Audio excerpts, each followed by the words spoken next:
I have spent the last 15 years of my life learning about finance and money through a degree in economics, a qualification in accountancy at one of the big four accountancy firms, and my experience at investment banks, Barclays Capital and Standard Bank. However, I have to say I didn't learn anything about how to manage my personal finances and how to actually accumulate wealth. I've spent £34,000 on financial freedom and wealth creation courses. It's through these courses I have learned how to look after my own finances and recognize my bad money habits which were keeping me poor. So in this video, I want to share with you the 5 most common bad money habits that hold people back and tips on how to break out of them. Number 1.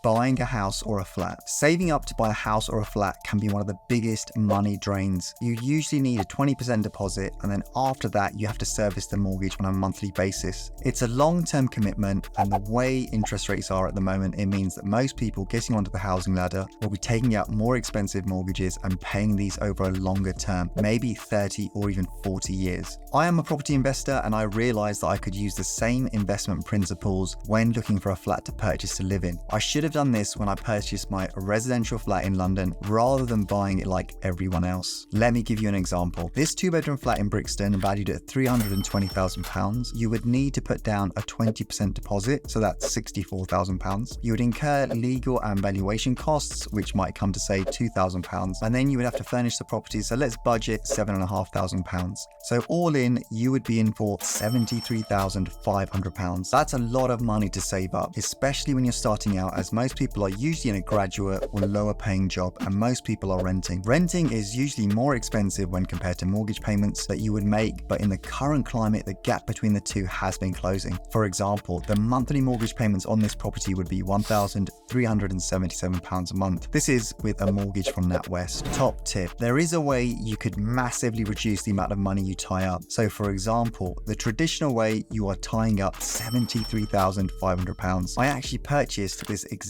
flat as an investment property. I reconfigured and refurbished this flat and turned it into a 2-bedroom flat you see today. I purchased this on a bridge, which is just a short-term bridging loan, completed all the works and then refinanced the flat. The purchase price was £240,000, plus the refurbishment and all the other costs came to £38,749. So all in, I was in for £98,749. At the £320,000 valuation, I would have got a mortgage at 80% of that, so £256,000. I would have used this to pay off the bridging loan and to recover the costs I incurred. So net, this apartment would have cost me £22,749. Compare that to £73,500. It's a saving of £50,751. You do need more money for this approach up front, but you will get most of your money back on the refinance. You don't need planning permission as all the works are internal, but you do need consent from the freeholder. You don't need to be a property expert, but just need to know the right questions to ask and do your due diligence. For example,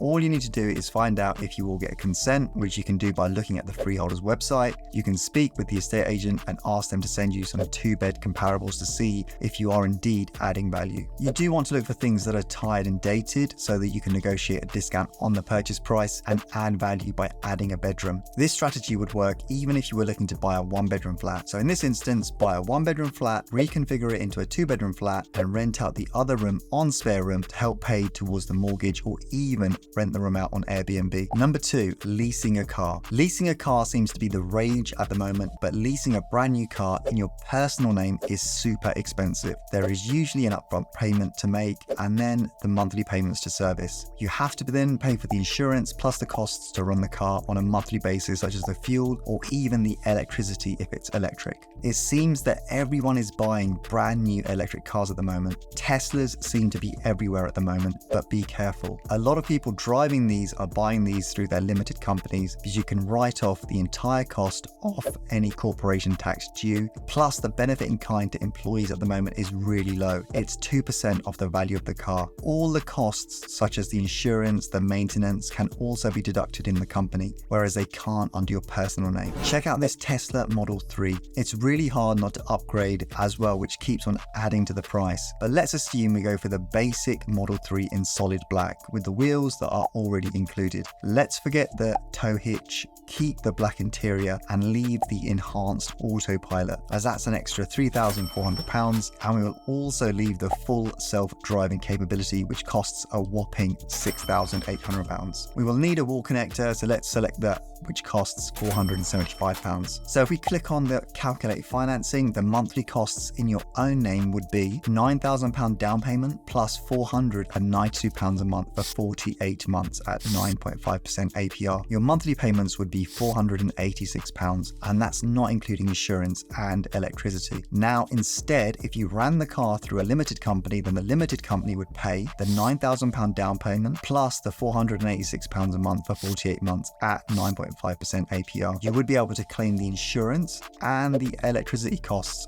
through your limited company, so your personal income would not take a hit. I was intrigued to find out how much the insurance would be, as there has been lots of press about how expensive they become to insure, with some insurers even refusing to insure them. On Money Supermarket, the cheapest quote I saw was for £1,116 with the RAC. That's nearly 3 times what I currently pay for my own car, which is 10 years old and still going strong. So my advice here is to look to see if you need a car, how much you will use the car, and if you really need the newest, fanciest car on the market. The amount of money you spend on lease payments could almost be the same you spend on your mortgage, so be careful. And don't fall into the trap of keeping up with your friends who might have got the latest car. Best to get a lift with them. You could have saved the money over time for a deposit on a property, which you could have purchased in a limited company, and then over time leased the car through the limited company for it to be more tax efficient. Number 3, bad debt. There is a difference between good debt and bad debt. It seems that these days it's normal for people to buy everyday items using their credit card. Everything can be paid for electronically using your mobile phone, and most of the time people are using a credit card for the payment, from the smallest things such as chewing gum to clothes and gifts. There is nothing wrong with using a credit card as long as you are using them correctly. The interest rates charged by credit card companies is huge, so if you only pay the minimum, then it's likely that your credit card provider is charging you something like 29%. Credit cards are useful